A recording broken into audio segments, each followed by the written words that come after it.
우리 가정과 기업, 영토, 모든 것에 함께 해주셨고 더욱더 기름지게 만들어 주셨습니다. 우리 하나님께 감사의 박수 올려드리겠습니다.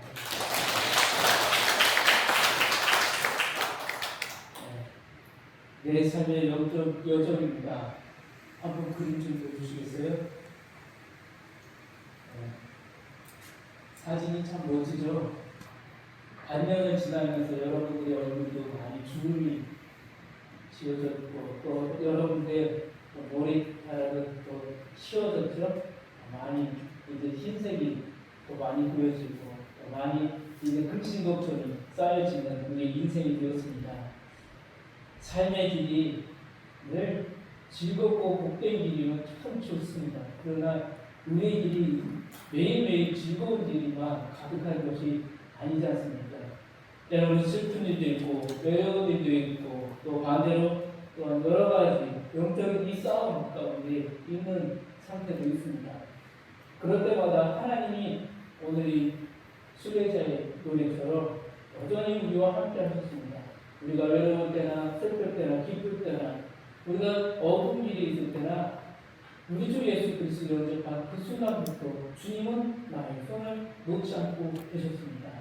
내 손이 지금 다 쭈글쭈글해지고 내 몸이 다 쭈글쭈글해져도 내 영은 주님이 다시 회복시켜 주시고 힘 주시고 능력 주시고 더욱더 이전보다 더 빛나는 인생으로 끌고 가고 계십니다.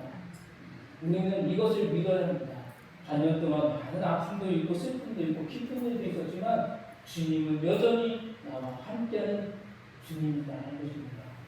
에베네스를 하나님, 여호와 라파의 하나님, 여호와 니시 하나님으로서 우리에게 이 승리의 기반을 주를 수 있도록 만들어 주셨습니다.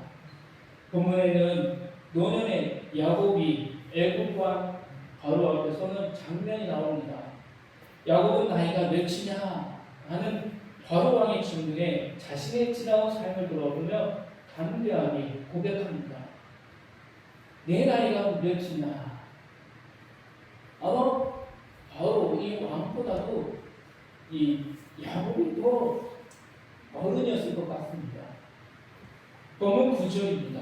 야곱이 바로에게 아뢰되 내 나그네 길의 세월이 130년입니다. 내 나이가 얼마 못되니 우리 조상이 나그네 길에 연주에 미치지 못하나 험악한 세월을 보내었나이다 하고 야곱은 자신의 인생을 세 가지로 축약했습니다. 첫째는 내 인생은 나그네의 길이다라는 것입니다. 돌아보면 야곱이 이 축복의 말씀을 듣는 순간부터 형 에서와 얼마나 부딪혔습니까? 삼촌 라반의 집에서도 쉽지 않은 인생이었습니다. 또 지금 이 자리까지 오기까지 얼마나 외롭고 힘든 고단한 인생길이었습니다. 집을 떠나서 타향살이 한다는 것, 객지 생활한다는 게 이게 만만치 않습니다. 순례자의 길을 따르겠습니다. 순례자의 길, 나는 하나님과 함께 했다는 것입니다. 나는 이 험악한 나그네 길이었지만 주님이 인도하셨다는 것입니다. 두 번째는 무엇입니까? 130년을 살았지만 내 손자들에 비하면 짧은 인생을 살았다. 아브라함에 비해서, 이삭에 비해서 나는 별 볼 일 없다는 것입니다. 내 친척들에 비해서 나는 드러낼 만한 인생이 없다는 것입니다. 그러나 뒤집어 보면 하나님은 이 야곱을 통해서 새로운 길을 열어주시겠다고 복을 주셨습니다. 또 세 번째가 무엇입니까? 힘들고 험악한 삶을 살았다. 우리도 돌아보면 어떻습니까? 즐거운 일도 있었지만 험악한 하루하루, 정말 이 하루 견디기 힘든 그런 시기가 있지 않습니까? 때로는 이 농사를 지었는데 농사일이 다 망했을 때 하나님이 진짜 살아있는 것일까? 라고 외칠 때가 있지 않습니까? 하나님은 그때 함께 하셨습니다. 그때 내 소리를 듣고 싶어 하셨습니다. 가정에 어려움이 있을 때, 사업장에 농토에, 내가 하는 모든 일에, 직장에 어려움이 찾아올 때에 주님은 나와 함께 교제를 하기를 원했습니다. 얘야, 너가 어디에 있든지 나는 너와 함께 하다는 것입니다. 일장 추문과 같은 인생을 살았다는 것입니다. 이와 비슷한 사람 또 있습니다. 모세입니다. 시편 90편 9절 10절 말씀이 이렇게 기록되어 있습니다. 우리의 모든 날이 주의 분노 중에 지나가며 우리의 평생이 순식간에 다하였나이다. 우리의 연수가 70이요 강건하면 80이라도 그 연수의 자랑은 수고와 슬플 뿐이며 신속히 가니 우리가 가나이다. 광야 40년 이전에 애국 왕정에서 40년을 살았는데 이 80년의 시간, 이 120년의 시간이 훌쩍 지나가고 있다는 것입니다. 너무나도 빨리 지나가는데 어떻게 지나가냐? 날아갔다는 것입니다. 과거에 어른들이 일장 추몽이라고 말하면 무슨 말인가 쉽게 와닿지 않았습니다. 이곳에 와서 우리 성도님들의 얼굴을 보면서 이것이 일장 추몽이구나. 과거에 우리 성도님들이 내가 이 교회를 위해서 이렇게 했는데 지금은 라고 이야기했을 때 그 이야기를 들으면서 시간이 이렇게 빨리 가는구나 라는 것을 느꼈습니다. 노년의 야곱도 노년의 모세도 그렇게 시간이 흘러갔다는 것입니다. 우리는 나그네 길과도 같은 인생을 어떻게 지나왔습니까? 인생의 길은 아직 많이 남아 있습니다. 나이가 든 사람들에게도 마찬가지입니다. 나이가 적어도 마찬가지입니다. 우리는 하나님이 언제 부르실지 알지 못하는 길을 걸어가고 있습니다. 오늘이 될지 내일이 될지 언제 주님이 나를 부르실지 모릅니다. 그러나 이 여행길에서 이 순례자의 길에서 우리가 해야 될 것들이 있습니다. 이 순례자의 과정에서 좋은 길이 되기 위해서 몇 가지 원칙이 있습니다. 첫째는 짐이 가벼워야 합니다. 두 번째는 동행자가 중요합니다. 세 번째는 돌아갈 집이 있어야 합니다. 첫 번째는 짐이 가벼워야 합니다. 여행을 떠나보셨습니까? 여행을 할 때 집에 있는 냉장고에 있는 거 다 털어가지고 짐을 싸는 사람들은 거의 없습니다. 집에 있는 물건들 다 싸서 짧은 여행 때는 떠난 사람들은 없습니다. 잠깐 떠나는 여행, 인생에 머무는 자리, 이 자리도 마찬가지입니다. 어쩌면 우리는 인생의 눈에 여행 중이라고 써야 할지도 모릅니다. 지금은 인생에 살고 있지만 이곳에 영원히 살 수 있는 사람은 한 명도 없습니다. 오랫동안 살았던 사람, 모두 살라고 때가 되어서 주님의 부름을 받았습니다.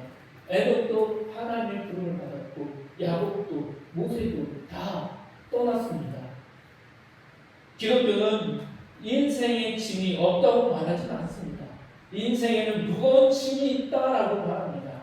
때로는 험악한 세월을 살 수밖에 없고 삶의 아픔에 짓눌리기도 하는 인생이다라고 이야기합니다. 그래서 예수님은 이렇게 말씀하셨습니다. 마태복음 11장 28절 말씀입니다. 수고하고 무거운 짐진 자들아 다 내게로 와 내가 너희를 쉬게 하리라. 인생의 짐이 하나도 없다는 것이 아닙니다. 인생에 우리가 오늘 살아가면서 계속해서 이 짐은 쌓여진다는 것입니다.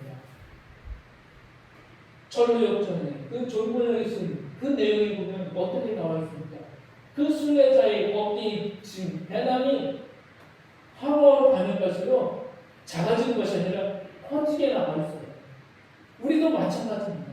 주님이 부르시는 그날까지 계속해서 이 짐, 무거운 것은 쌓입니다. 그런데 오늘 주님께서 말씀하십니다. 수고하고 무거운 짐진 자들아 다 내게로 와. 내가 너희를 쉬게 해주겠다고 주님은 말씀해 주고 있습니다. 예수님 말씀하십니다. 얘야 나보다 더 무거운 짐을 져봤어? 예수님보다 무거운 짐을 진 사람은 없습니다. 예수님이 그 십자가, 그 골고다의 언덕을 올라가시면서 우리 한 사람 한 사람의 죄를 위해 그 언덕길을 올라가셨습니다. 그리고 끝내 그 십자가에서 나 같은 죄인을 위해 돌아가셨습니다. 인간의 모든 죄악과 허물, 질병의 짐을 이 십자가에서 주님이 우리를 위해서 돌아가셨습니다. 그래서 우리가 짐을 지고 있을 때 주님은 우리를 찾아오셔서 계속해서 물어보십니다. 나보다도 더 무거운 짐을 저 보았느냐고 물어보십니다.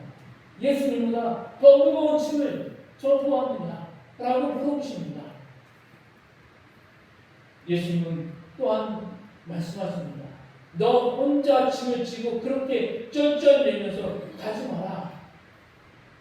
이제 나와 함께 이 순례의 자에게 여행길을 떠나자라고 주님은 말씀해 주십니다. 오늘 우리 삶의 모든 짐을 우리 주 예수 그리스도께 맡기는 것입니다. 주님은 이 일을 위해 이 땅에 우리 주 예수 그리스도 구원자로 이 땅에 오셨습니다. 두 번째는 동행자가 중요합니다. 누구와 함께 있느냐, 이 즐거운 여행에 누가 나와 함께 있느냐고 물어보십니다. 가족과 함께 하십니까? 친구와 함께 하십니까? 그런데 가끔은 가족이나 친구와도 마음이 맞지 않아서 이 여행길에서 싸우고 다툴 때도 있습니다. 마음이 맞지 않아서 여행 갔다가 각자 따로따로 오는 사람이 있지 않습니까? 인생에서 제일 큰 복은 사람의 복입니다. 내가 지금 누구와 가까이 하고 누구와 함께 이 인생길을 걸어가느냐가 중요합니다. 그래서 가족이 소중하고 친구가 귀한 것입니다. 내 옆에 누가 지금 함께 앉아 있습니까? 일주일 동안 누구와 가장 많이 대화를 많이 나누십니까? 그때 예수님은 우리를 찾아오셔서 그리스도인에게는 영원한 친구가 있다고 말씀해 주십니다. 바로 친구 같은 우리 주 예수 그리스도입니다. 예수님은 나사로를 깨울 때도 친구를 깨우러 간다라고 말씀해 주셨습니다. 구약에서도 하나님은 아브라함의 거식이었다라고 야고보는 기록하고 있습니다. 하나님도 예수님도 성령께서도 우리의 친구가 되어 주고 계십니다. 우리 인생길에서 그 누구보다도 육적인 가족보다도 우리의 이웃보다도 친구보다도 더 우리를 사랑해 주시고 우리와 함께 해주시고 이 길에서 나무리지 않고 만들어 주시는 주님이 지금도 우리의 동역자, 동행자가 되어 주고 계십니다. 아브라함에게, 모세에게, 이스라엘 백성들에게 친구로 다가오셨던 그 주님이 오늘도 우리에게 친구로 다가오시면서 대화하십니다. 너 무슨 일이 있어? 너 왜 그렇게 근심 걱정하고 있어? 너 무슨 일이 있게 그렇게 기뻐하느냐? 물어보십니다. 이렇게 주님이 나에게 속삭이고 다가올 때 주님과 함께 이 여행길에서 대화할 수 있는 성도가 되어야 합니다. 오직 영원한 친구이신 예수님만이 영원히 우리와 동행하십니다. 그것을 깨닫는 것이 아름답고 행복한 인생을 위한 그리스도인의 삶의 태도입니다. 세 번째는 돌아갈 집입니다. 여행이 아무리 재미있어도 시간이 지나면 지치고 피곤해집니다. 어디 좋은 곳에 가보셨습니까? 많은 사람들이 여기는 꼭 가야 돼 하죠. 가본 그곳 있습니까? 가서 보면 어떻습니까? 하룻밤 묵고 오면 어떻습니까? 거기서 하루 지내면 어떻습니까? 아이고 피곤하다. 집에 빨리 가고 싶다라고 이야기할 것입니다. 그래서 집으로 다시 돌아오는 것입니다. 우리의 인생 여정도 마찬가지입니다. 돌아갈 집이 있어야 합니다. 나그네와 방랑자의 차이가 여기 있습니다. 방랑자는 어디서 와서 어디로 가는지 모릅니다. 떠돌이입니다. 떠나올 것도 모르고 또 가야 할 것도 확실치 않습니다. 이처럼 목적지 없이 자기 기분대로 떠도는 것이 방랑자의 인생입니다. 그러니 여행자가 있을 수 없습니다. 늘 외통입니다.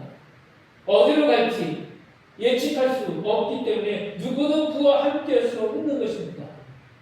그래서 방랑자는 늘 고독하고 외로움이 함께합니다. 그러나 나그네는 어디서 왔으며 어디로 가는지 알고 있습니다. 가야 할 집이 있기 때문입니다. 또 순례의 목표가 있기 때문에 그에게는 같은 길을 걷는 보행자가 다가오게 되어 있습니다. 사람이 붙게 되어 있다는 것입니다. 영적인 순례의 길에서 우리는 아버지의 집을 떠나온 주인들입니다. 그런데 예수님을 믿게 되어서 이제는 하나님 안에 거하고 하나님이 부르시는 영원한 생명의 질 본향을 향해 나아가는 인생이 되었다는 것입니다. 그래서 우리에게는 나이가 들고 죽는다는 것이 절망이 아니라 새로운 희망이 됩니다. 그것이 바로 믿음의 사람들이 살아있을 때 당당하고 죽음 앞에 섰을 때는 하나님께 감사하며 인생을 끝마칠 수 있는 이유입니다. 빌립보서 3장 20절의 말씀입니다. 그러나 우리의 신권은 하늘에 있는지라. 바울은 분명하게 말해주고 있습니다. 우리의 시민권이 하늘에 있다는 것입니다. 지금 대한민국의 시민으로 살고 있지만 우리는 영원한 하나님 나라의 시민, 백성이요 자녀로 산다는 것입니다. 우리가 하나님 나라의 시민권을 갖고 있기 때문에 이 땅에서의 시민권이 사라질 때 우리는 영원한 하나님의 집에 거하게 될 것입니다. 예수님이 승천하시기 전에 제자들에게 하신 말씀도 이와 같습니다. 요한복음 14장 2절 말씀입니다. 내 아버지 집에 거할 것도 많도다. 내가 너희를 위하여 거처를 예비하러 가노니. 예수님은 우리를 위해서 거처를 마련해 주시겠다고 했습니다. 우리의 영원한 낙원을 준비해 주시겠다는 것입니다. 예수님은 함께 이 길을 오늘도 가자라고 우리에게 속삭여 주고 계십니다. 영원한 하나님 나라, 이 나라를 오늘도 바라보는 성도가 되셔야 합니다. 우리가 이 집을 향해 오늘도 한 걸음 한 걸음 나아가야 합니다. 지난 반년을 돌아보면서 내 인생은 어떻게 걸어왔습니까? 내 인생은 어떤 인생이었습니까? 짧은 여행도 짐이 가벼워야 합니다. 좋은 친구가 있어야 합니다. 돌아올 집이 있어야 즐거운 여행이 됩니다. 이제 우리 반년 오직 예수 그리스도를 바라보면서 이 여행 순례자의 길을 더욱더 즐기는 성도가 되셔야 합니다. 우리에게 있는 무거운 이 짐을 우리 주님께 맡기는 것입니다. 주님, 저에게 이러한 짐이 있습니다. 주님, 주님보다 못하지만 내 모든 짐을 주님께 맡깁니다. 주님, 내 친구, 내 가족보다 주님이 더 내 안에서 역사해 주시고 내게 더 많은 말씀을 해달라고 주님과 계속해서 속삭이는 성도가 되셔야 합니다. 그러면서 돌아가야 될 고향 하나님 나라를 바라볼 수 있는 성도가 되셔야 합니다.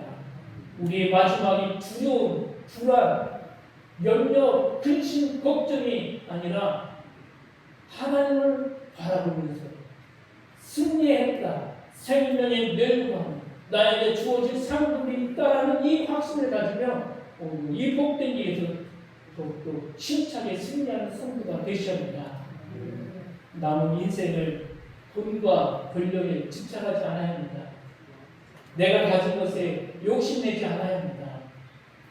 내가 더욱더 가지려고 하는 것보다 내게 있는 것을 이제 남은 반면은 나누어주는 성도가 되셔야 합니다. 하나님 안에서 영원한 친구 되신 예수님과 함께 이 복을 나누면서 나온 인생길을 더욱더 하나님의 축복을 누리는 성도들이 되길 소망합니다. 기도하겠습니다. 하나님 아버지, 한 해의 절반을 보내고 후반기가 시작되는 7월의 첫 주를 맞이해서 하나님께 예배를 드리게 해주시는 데에 감사드립니다. 세월을 아끼라고 당부하셨던 주님의 말씀이 더욱 가슴 깊이 새겨지고 있습니다. 2026년의 전반기를 안전하게 지켜주셨던 하나님께서 저의 남은 후반기도 지켜주옵소서. 헛된 곳에 시간을 낭비하지 않게 해주시고 주님만 바라보는 진실하고 경건한 예배자로 살게 하여 주옵소서. 세상 욕심보다 하늘의 복을 누리기 위해 예수님과 동행하며 성령 충만한 삶이 되어 천국 시민으로 살아가게 하여 주옵소서. 이름부터 뿌렸던 곡식과 채소, 영적인 열매, 전도의 열매를 맺으며 소출을 거둬들이는 후반기의 삶이 하나님 되게 하여 주옵소서. 갑절의 축복을 누리는 우리 인생 되게 하여 주옵소서. 주님께서 세워두신 교회와 성도들, 나라와 민족 가운데, 세계 열방 가운데 계속해서 함께하여 주옵소서. 예수 그리스도의 이름으로 기도합니다. 아멘. 찬송가 486장 별대의 찬송 한 번 올려드리겠습니다.